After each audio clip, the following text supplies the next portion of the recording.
That is so true. You can have a chain of narration that attributes words to you that you never said, huh? No. You said no?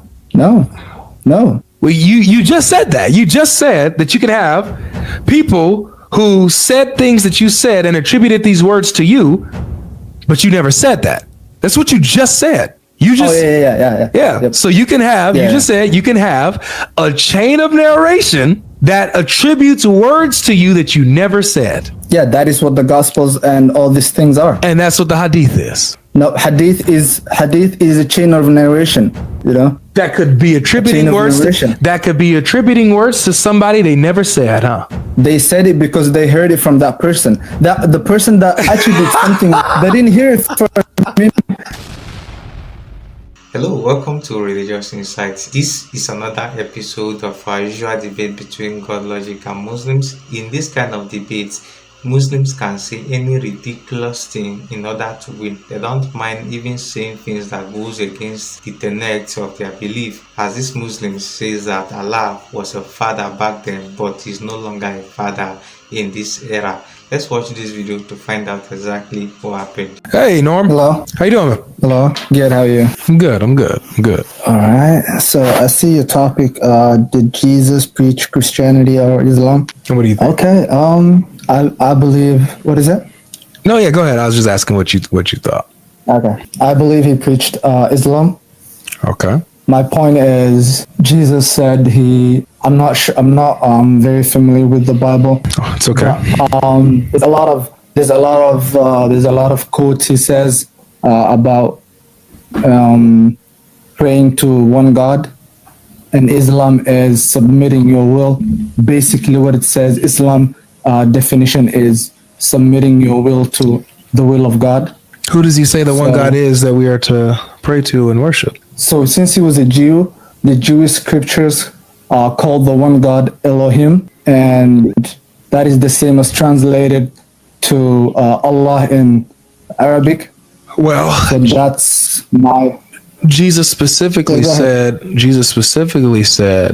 that God was his father, and that's who you're supposed to be worshiping and praying to. Okay, that's it. That's whatever you call him, whether that is the father, the same as the Jewish scriptures would call him Elohim. That is. I'm talking about Jesus specifically.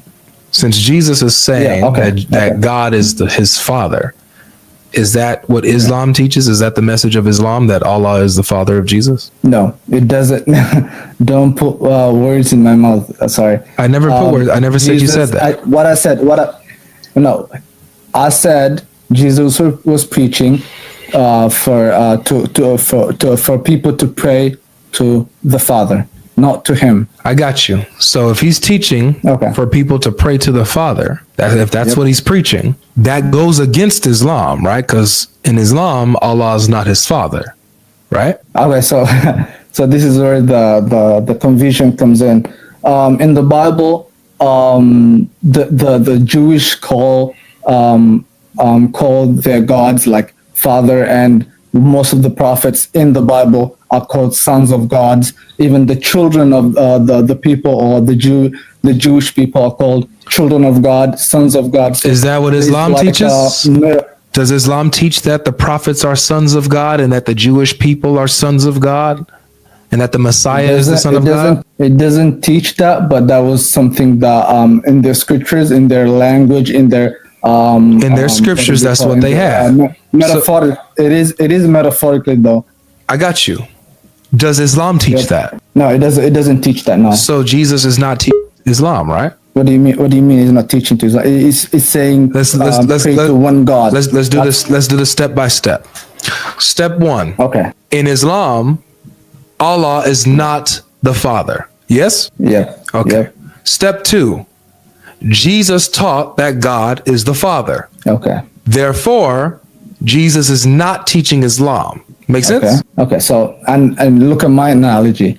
If you believe in one God, whatever name you want to call him, that is Islam. That's if I believe in one God, but I believe my one God is a statue, that's still Islam? Nope, not as a statue, but as long as it's one God, yes. You said as long as it's one God, it doesn't matter. So one God, but it's a statue. Nope. There's God cannot be a statue, cannot be an idol. Can he be God a is one and can he be a doesn't have any- can he be a doesn't father? have- it doesn't Can he be a have- father? Whatever you want to call him, but he cannot. So I be a wanna- I father. wanna God call it- doesn't begets or doesn't begot. So do you hear yourself? Do you hear yourself? Yeah, I do. Yeah, I do. So don't double talk. Don't contradict yourself in the next breath. You just said Okay. that God cannot be a father. He doesn't beget. He has no children. You just said that, right? Yep. So if I believe that God is my father, does my belief match Islam? No. Thank you.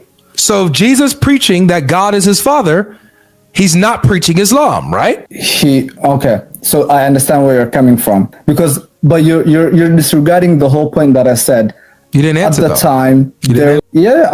Okay. I understand from where you're coming from, though. I know. I appreciate your but at the understanding, time- but can you answer the question then? Okay. If Jesus is preaching that God is his father, is he preaching Islam? Yes or no? No. Very good. So he wasn't preaching Islam. We're on the same page. But you're disregarding the whole thing, though. You're disregarding the point. Okay. I took it from your perspective, but I want you to say it from my perspective. From the perspective that at the time of the Jews, they would call the father. They would refer to him as a father. How does that help you? Brother, trust me, I hear you. Matter of fact, let me support your position. Let me show you that I understand what you're saying. You're saying that it was custom among the Jews within their scriptures, within their culture, their language, to refer to God as their father. Yeah. That's your point. Yeah. Okay, I got you. My question now is this: how does that help what you're saying? How does that help the fact? Because they still. Go ahead. Sorry. Because he still preached. He still preached to one God, to the worship of one God. Does it matter who they say the one God is? As long as he's one, no. So do you see how your name's Norm? Yeah. No, it's not. You hesitated, but it's okay. I'll call you Ali. Norm. It's Ali. It's Ali? Just call. Yeah, that's fine. Ali. Yeah. All right. My name's Avery. Ali. Yeah. In this conversation, bro, Yeah. we have to be consistent. That's the only way we can build to understanding and truth. If we're consistent with what we say. All right. If we're not consistent, then we end up going in a circle. Okay. Yeah. Let's try not to do that. Let's try to progress like we did before. Like we got to a point where we understood, okay, Jesus isn't preaching Islam if he's saying that God is his father. That's not Islam. We understood that. But now you're trying to make up for it by saying, oh, well, but you still have to consider that this is how they spoke, with their language and in their culture. This is how they referred to God. Yeah. That still doesn't change the fact that that culture goes against the teaching of Islam. If in their culture they're referring to God as their father, that goes against Islam. Do we agree? That is a proposition. I'm gonna have to. Because in Islam it says the father cannot be God cannot be father. Exactly. But I know in their perspective, at the time they used to call him father. But I'm not sure they were just wrong. From the Islamic standpoint, they're wrong. Yes, they used to do that. Yes, they still do it. Yeah. But Islamically, they're wrong. I'm gonna have to go do some research on that. Like at their time, was it wrong for their time? Maybe it changed after during the time of the Prophet Muhammad. But I don't know at their time because they used to call him father. Prophets used to call God father. Let me show you that it was even wrong before Muhammad's time. Let me show you that it was wrong. No, I said during maybe it was changed during Muhammad's time. Nope, it was wrong even before.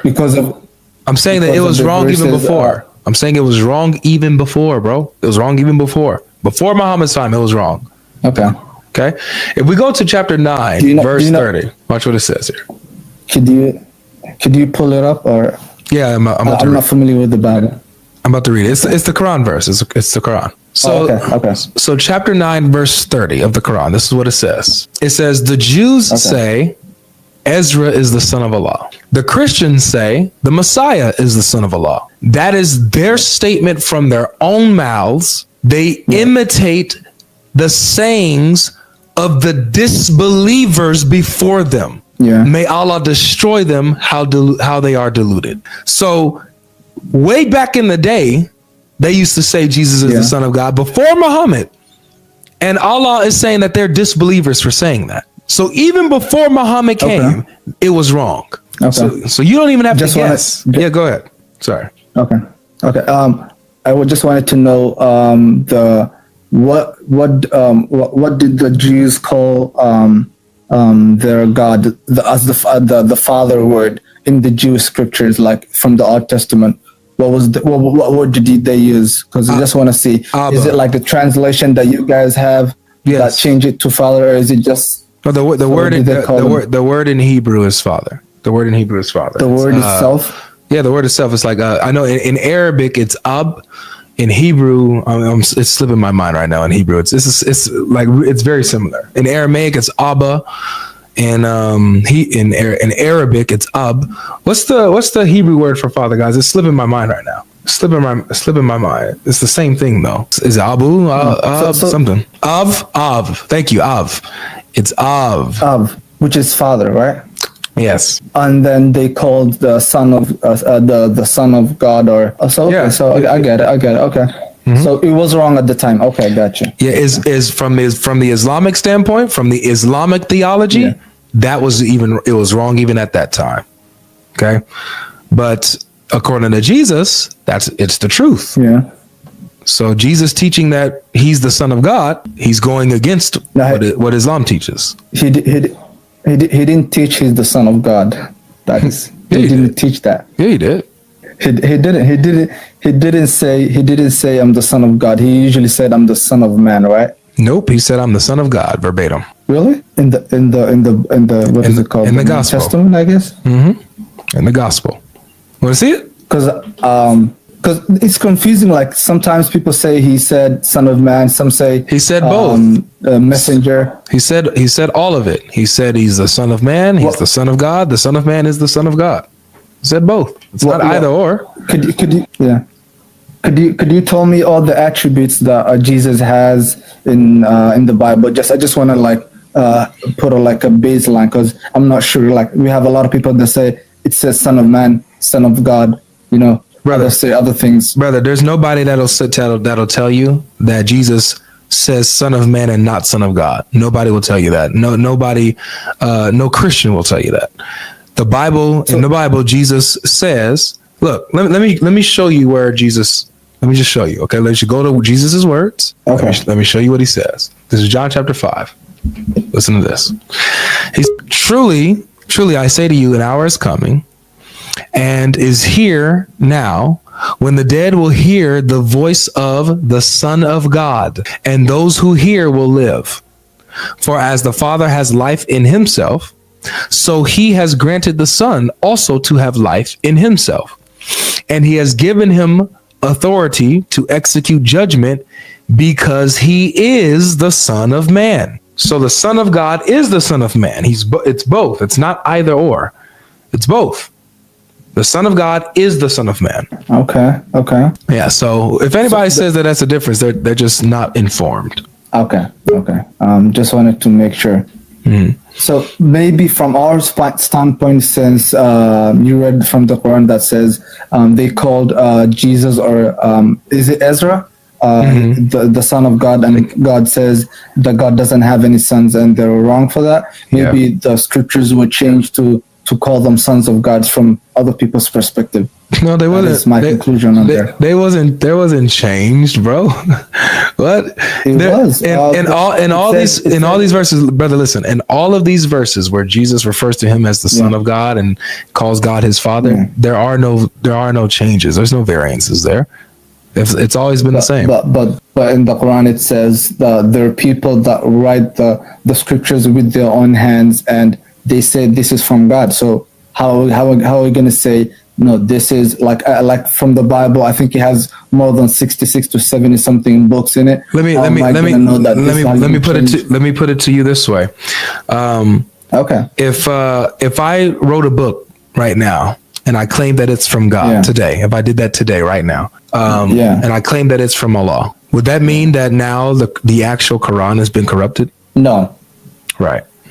So just because I write a book with my own hands and I claim it's from God and I try to get a small price for it, it doesn't mean that the actual Quran or the real books have been changed, right? Yeah. But for the Quran, for the Quran, you wouldn't be able to do that though, because the Quran was memorized. So is the Torah and the Gospel.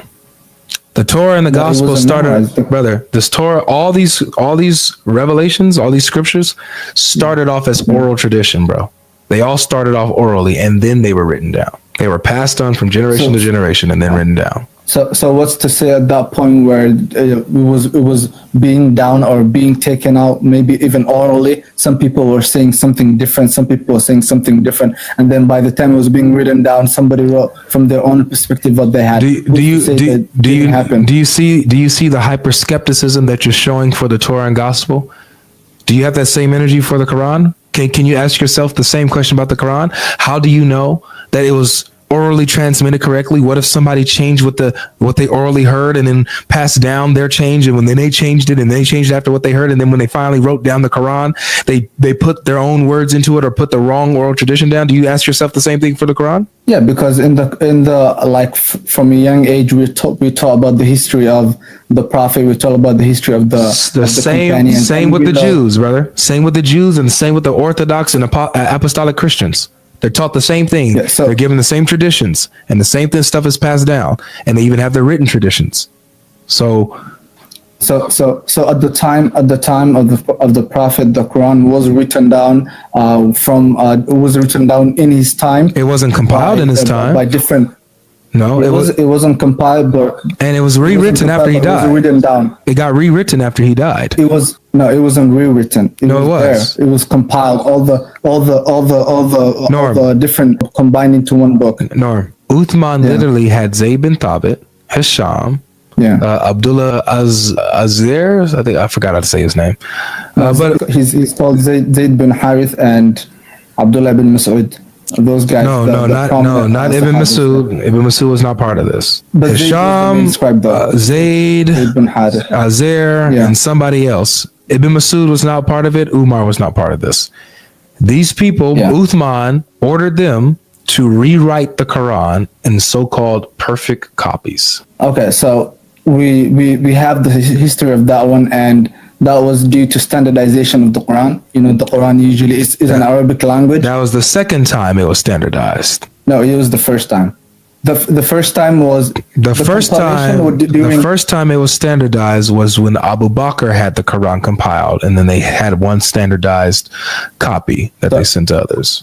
Sir, I think you're mixing it up. During Abu Bakr's time, it was compiled into one book.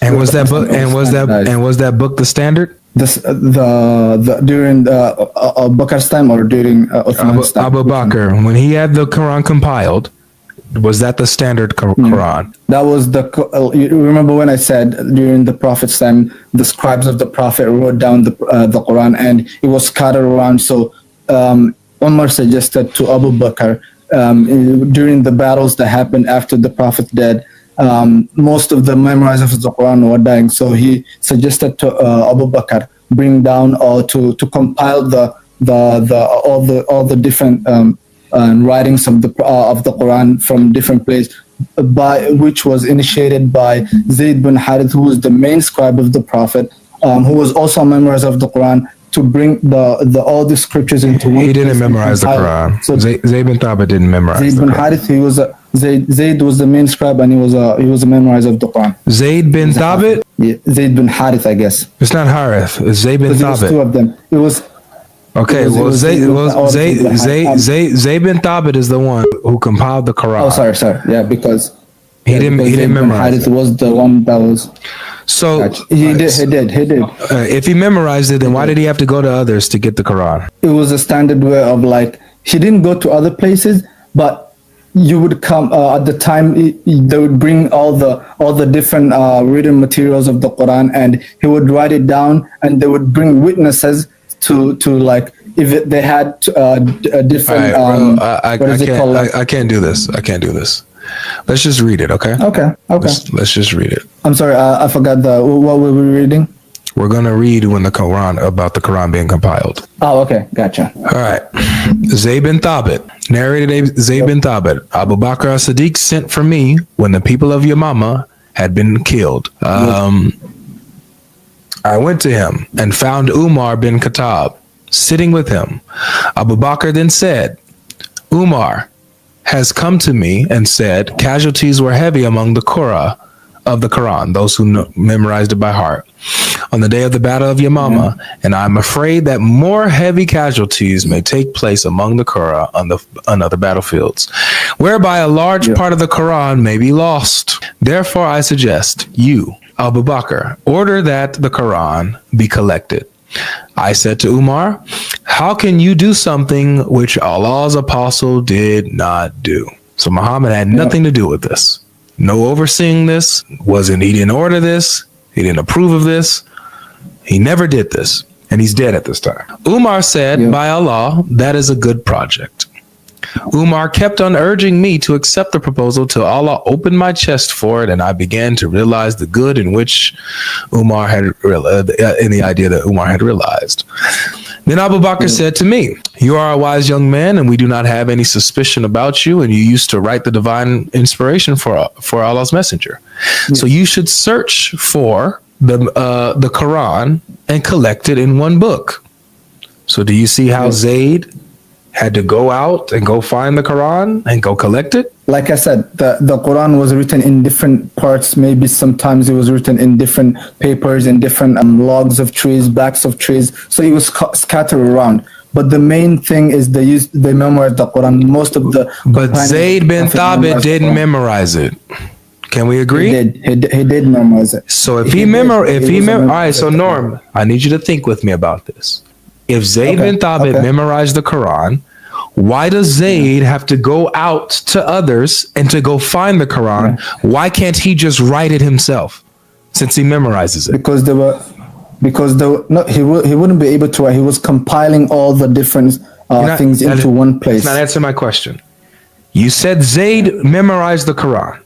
Every verse, every word, every letter, right? Yeah. Why did he have to go out to go get the Quran then? Why couldn't he just write it himself? That's not possible. That's like writing the Quran just from your own perspective. That's not possible. Because the Quran is already there. The Quran is scattered. It's there. So he just had to bring it all into one place and then write it down. Why? Because it's already been written down. It's already there. Why did he have to go out? Why? Why did he have to go out to others to bring it? Why? To compile it? To put it into one book? If he memorized the Quran, couldn't he do that himself? No, no. He wouldn't be able. People wouldn't be able to.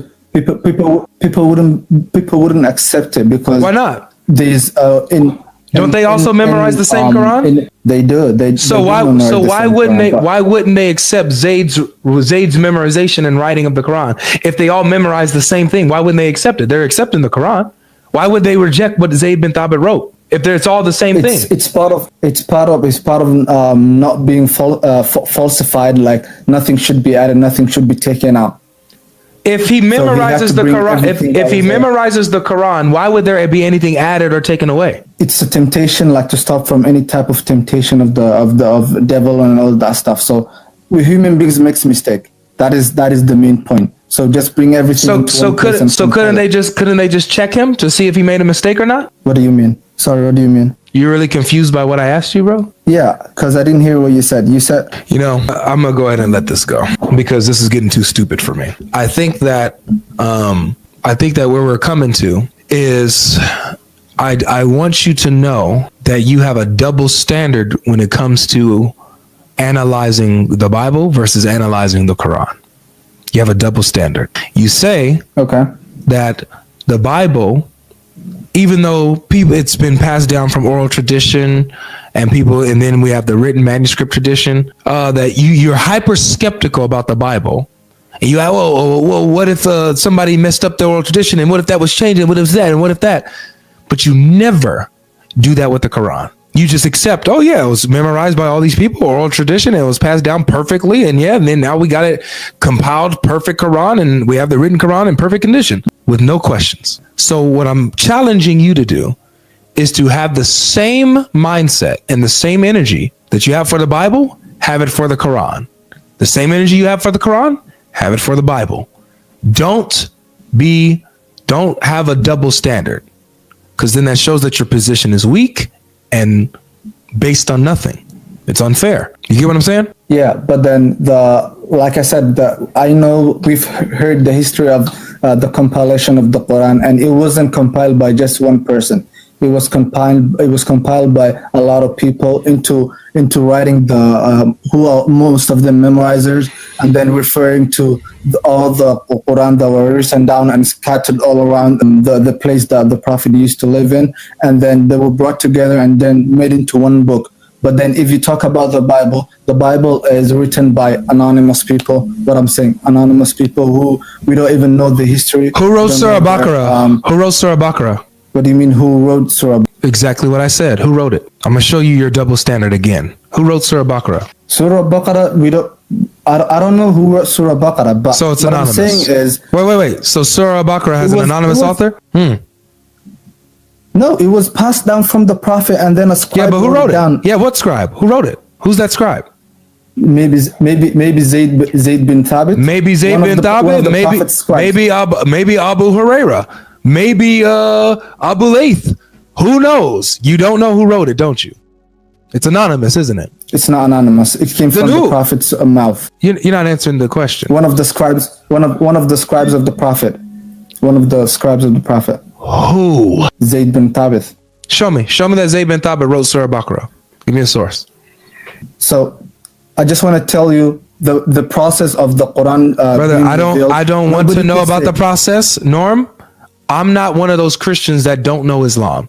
Yeah. As you see, I can pull up the Quran and I can pull up the Hadith, what I'm talking about. You don't have to do that with me. Please be straightforward to what I'm asking you. I don't need a process of how the Quran's revealed. I don't need a lesson in Ramadan. I need an answer to my question. Do you have a source that says that Zayd bin Thabit wrote Surah Baqarah, chapter 2? Surah Baqarah wasn't written down by one person.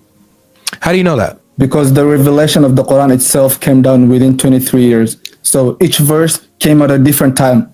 Awesome. So Surah Baqarah has multiple authors. Yes. That you don't know of. It was the scribes of the Prophet. Who? We don't know. We don't know exactly who. Exactly. You don't know. So you got multiple, and that's just one chapter. There's 114. I could go one by one and you won't know. So when it comes to the author of the Quran, the writers or the scribes of the Quran, and there's multiple authors, as you just said, you don't know. They're anonymous. So the same energy that you gave to the Bible, which, by the way, we know who wrote the Bible. We know Matthew, Mark, Luke, and John, and that they wrote their documents. But going with your criteria, you're saying we don't really know who they are. Okay, fine. Let's go with that. And so because of that, according to you, the gospel that we have is untrustworthy since its authors are anonymous. So are you going to have that same consistent ideology when it comes to chapter 2 of the Quran? Is chapter 2 of the Quran unreliable because its authors and its scribes are anonymous? No, because the chapter 2 of the Quran was written down by when the Prophet was alive, and he was the one who how do you know that? Then they wrote down. Right. Where you get that from? Show me that. You could pull it. You could.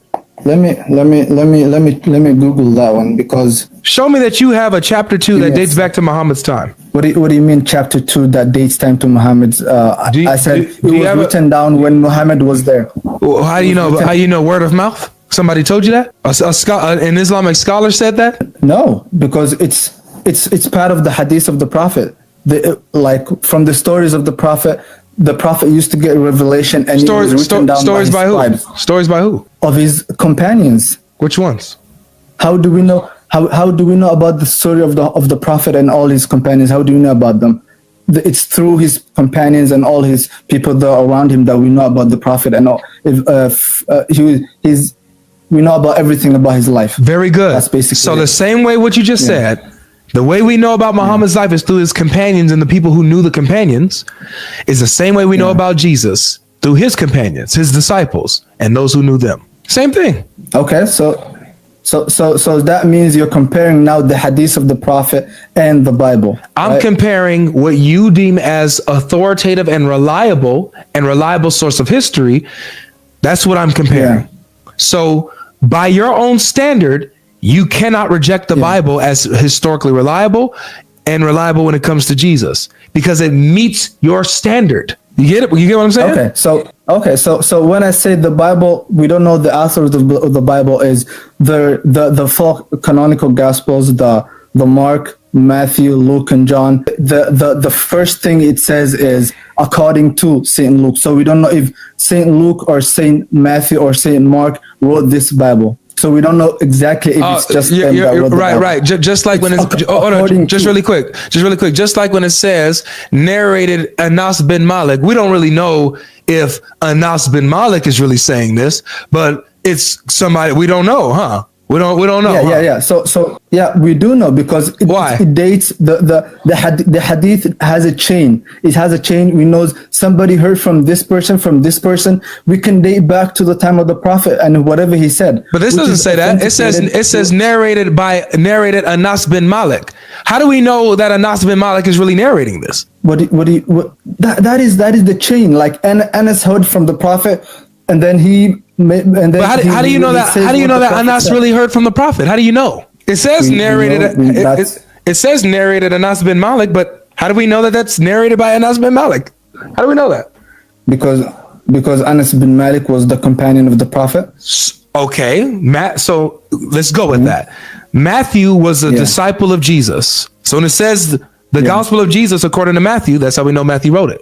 Yeah. Okay. But we also know that Matthew copied 90% of his works from Mark, who we don't even know. And we see that a bunch of these narrators, like Anas and even Aisha or Abu Huraira, repeated the same stories and copied from other narrators. Is that unreliable now? Are your most authentic hadiths that have the same wording and the same stories from different narrators, is that now unauthentic? No, because all of them are there at the same time with the Prophet. Very good. So just because Matthew and let's say Mark or John record a story in the same way, using the same words, the same narration, but these are two different narrators, doesn't mean it's unreliable, because you have the same thing in Islam.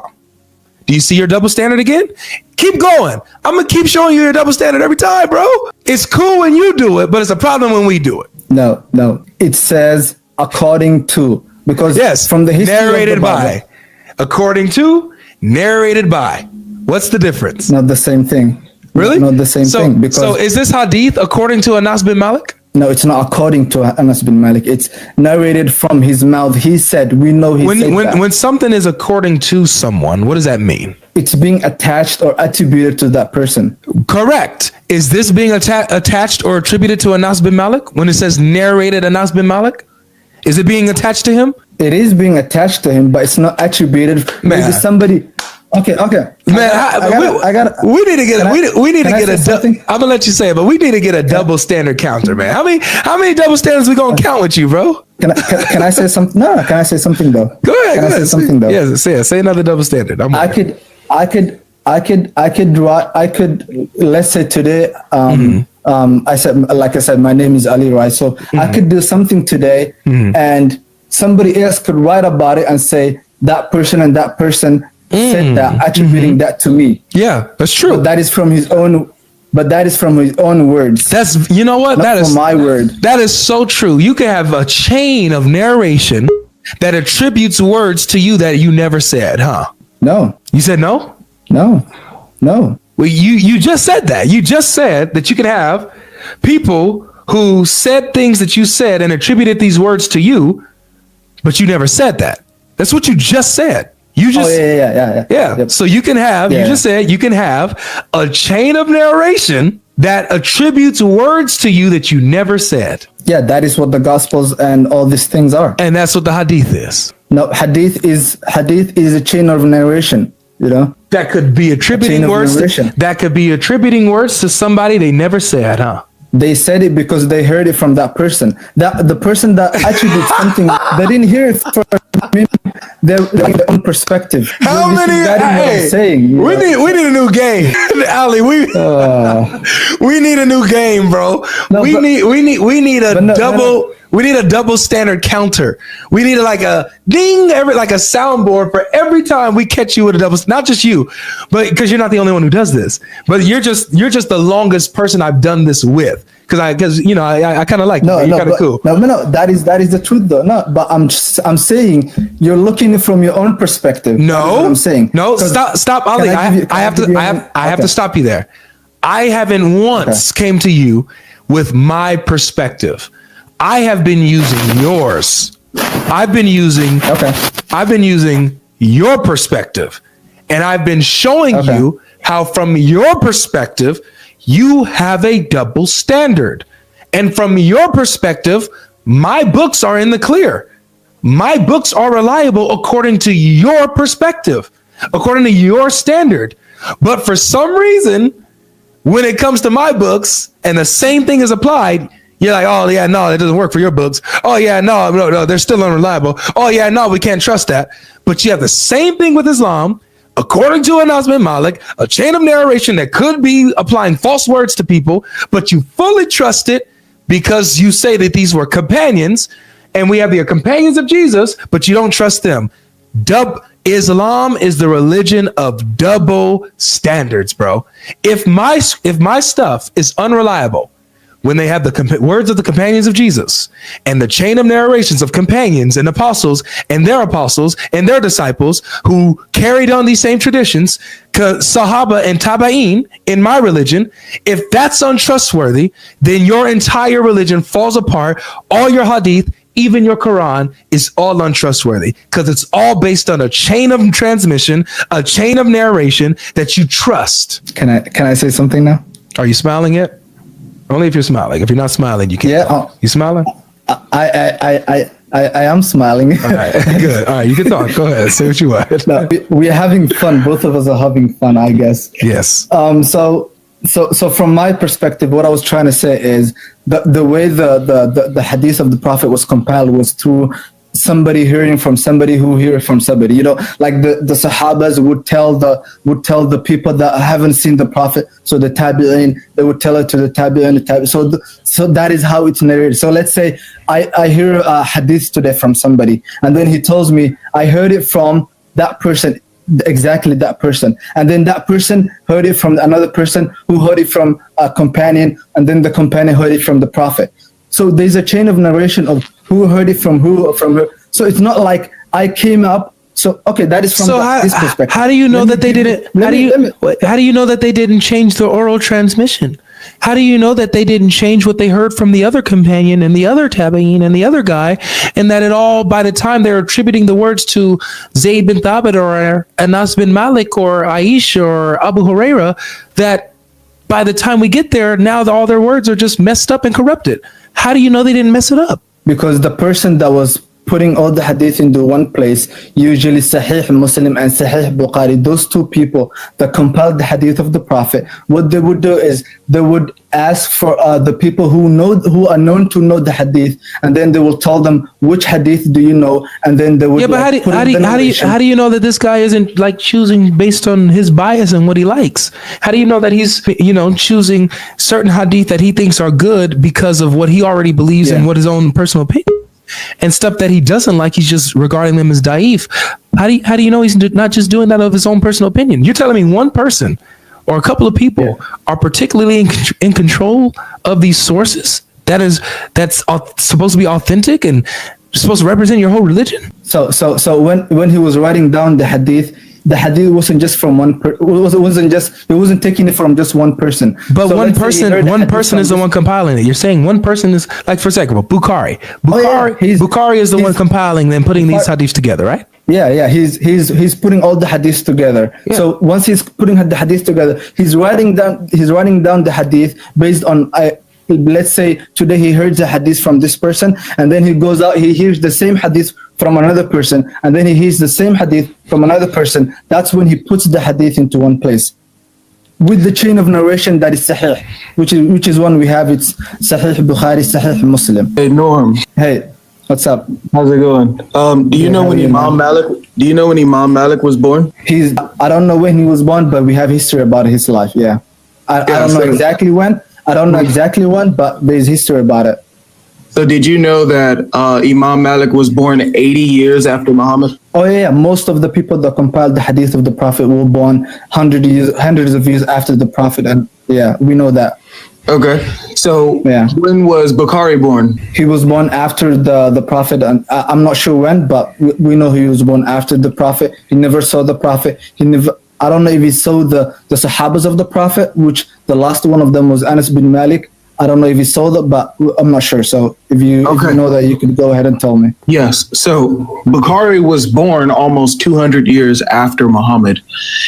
His Hadith compilation comes 200 plus years after Muhammad. Now, did Bukhari talk to any companions of Muhammad, like any people who knew Muhammad? No. Okay, so how did he verify? Okay, so with that standard, right? Yeah. And I'll show you how our Gospels are better. With that standard, he knew nobody who knew Muhammad. He didn't know Muhammad, and the people he talked to didn't even know Muhammad, because he went to compile 2 centuries after Muhammad had passed away. So with that being said, how in the world could Bukhari know what these people are telling him are the truth when all they're telling him is what they heard was the truth? How does he know? Because there's a chain of narration in which if there's one missing, if there's one person that he doesn't remember where he heard it from, it's not written down. He doesn't take it as a hadith.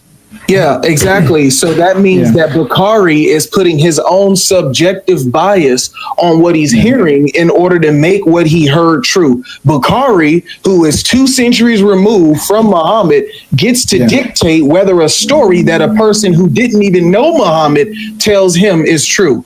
How does that make sense? He didn't hear it from just one person, like I was telling. Well, it doesn't matter if he heard it from just one person, Norm. The person that he heard it from didn't even know Muhammad. So the person that they heard it from didn't even know Muhammad. He's 2 centuries removed, going around asking for information about Muhammad when he, nor the person that he's talking to, nor the people that they were talking to knew Muhammad. Do you see what I'm saying? I could see where you're saying, but okay, so now watch this. Give me a second. So now watch this. Okay. Did Matthew know Jesus? Matthew, according to our worldview, he was one of the disciples of Jesus, I guess, right? Okay, thank you. So would it be better to get information from somebody who directly knew Jesus than someone 2 centuries removed from Jesus telling you what he heard from somebody who heard from somebody who heard from somebody? I would accept what Matthew had written down, but the thing is, it's not Matthew who wrote it down. I'm not asking, Norm. I'm not asking you about to accept. You don't have to accept this. I'm just giving you your worldview that you understand is true of your religion, and our worldview that we understand is true of our religion. Our information is literally coming from direct disciples, people who directly knew Jesus. So we have Matthew and we have John who directly knew Jesus and gave us information. You have Imam Malik, you have Bukhari, and then you have another narration. I think it's Saifa, which is all oral. Sahih Muslim? No. Saifa. You probably don't even accept it. It's about 100. It's about 100. It's about 130 hadith, but it's all oral. Now, now, just look at the standard that you're placing on yourself, right? Yeah. In order to get an understanding about how you know what Muhammad said and did in his lifetime compared to our standard. You are getting your information from people 1 to 2 centuries removed from Muhammad who could not talk to a companion of Muhammad, yet they get to dictate what is true of that man's life. Then you go to Matthew and John, who are direct disciples. You go to Paul, who literally had interactions with Jesus, wasn't just a dream, right? And then you say, well, I don't want to take information from people who directly knew Jesus, but I'm going to take information from people who couldn't have possibly even knew a companion of Muhammad, yet they're telling me about Muhammad. And they're telling me what's true of Muhammad too. Bukhari has no right to tell you a story about somebody else who told you a story about somebody else who told them a story about somebody else who told them a story about Muhammad. And then Bukhari is the one who's 2 centuries removed, gets to tell you whether that story is true or not. Your standard is way worse than ours in your own mindset. In your own standard, what you are trying to implement on us, you have the worst position, buddy. We don't. You can reject Matthew, you can reject John, you can reject Paul, you can reject Mark and Luke. These people lived during the time period that they needed to be in order for their documents to be considered eyewitness testimony. not the hadith. The thing is, the main point of the subject was the Matthew and John were not the authors of the books that they say it is from them. The Christian scholars, most of them say the writers of these books are unknown, anonymous. Nobody knows who wrote them. It was just attributed. We're to going them. back and but for us, Norm. can I finish? Can I finish? Norm, we're going back in circles. This isn't about whether you accept the narrative. We're going with narrative versus narrative. Your narrative, by your own standard, is worse. If you're going to say, because he already walked you through the anonymous and known and unknown, he already walked you through that. So I'm not going to go back with you over that again. He already did that for you to show that you had a double standard. So now we're going narrative for narrative. You mean to tell me in your religion, you can take your history from a man 2 centuries removed from Muhammad who walked around talking to people who didn't even know Muhammad. He had to go with what he heard, just like they had to go with what they heard. And yet he is the one who gets to deem it Sahih. How? You can't say because other people said it, that's how Bukhari gets to deem it Sahih. You admitted his own subjective reasoning was how he got to dictate whether something is true or not.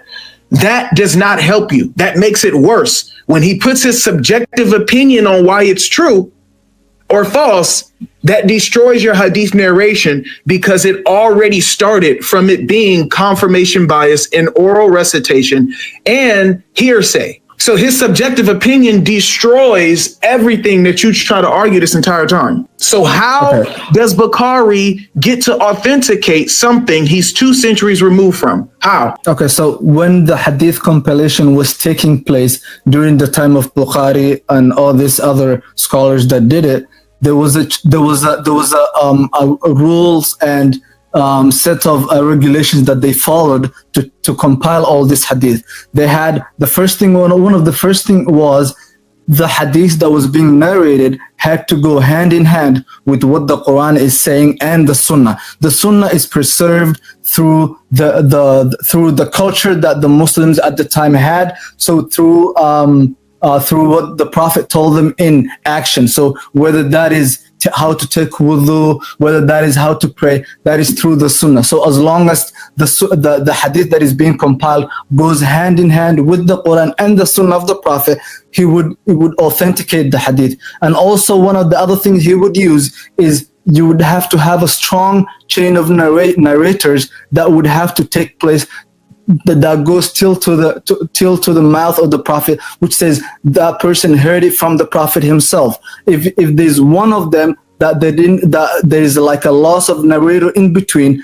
they wouldn't take that as an hadith. So that is why I'm saying my scripture, the hadith compilation is more authentic than the Gospels and the scriptures that you guys have. Nothing you said makes your hadith compilation reliable because it's not even coming from someone who knew Muhammad nor the people who knew Muhammad that he spoke to. So the problem that you're having is you're just using confirmation bias once again. I'm going to hear what these people said, a story about Muhammad, and then I'm going to implement whether it aligns with the Quran or not, and that's how he gets to deem the story true. The problem is that you're missing out. You're missing information on how Bukhari compiled hadith. Let me ask you this. If Bukhari found someone, let's say, mistreating a dog, would he deem their narration weak? Mistreating a dog and he would deem it wrong? I don't know. From the standards that we've been taught that the narration of the hadith were compiled, I don't know about that one.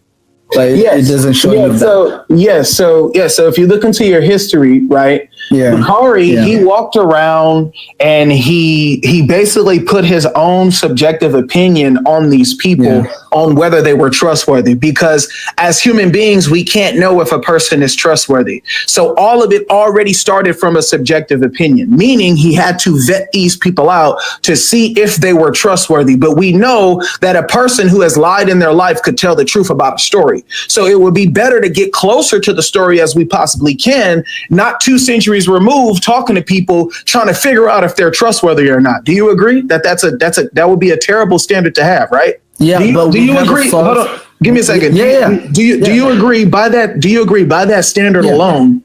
Do you agree by that standard alone, it hurts your understanding of how you can know if someone is telling the truth or not? Because as human beings, we all have lied. We all have done untrustworthy things, whether we like it or not. This is just what we've done. But that doesn't mean that just because I tell you a story about somebody, and they say, oh, well, he lied to me last week. That doesn't mean you get to deem my story weak about what I just told you about a person. But the point is that because Bukhari has this standard in mind when he's walking around trying to get information about Muhammad 2 centuries removed, he has to implement his own subjective opinion on whether someone is telling the truth or not. That means what you think is true because Bukhari said it's true is because of Bukhari's subjective opinion, not because he actually knows that these things actually took place. So when you read a Sahih Hadith and you guys run around telling us it's authentic, and this actually happened,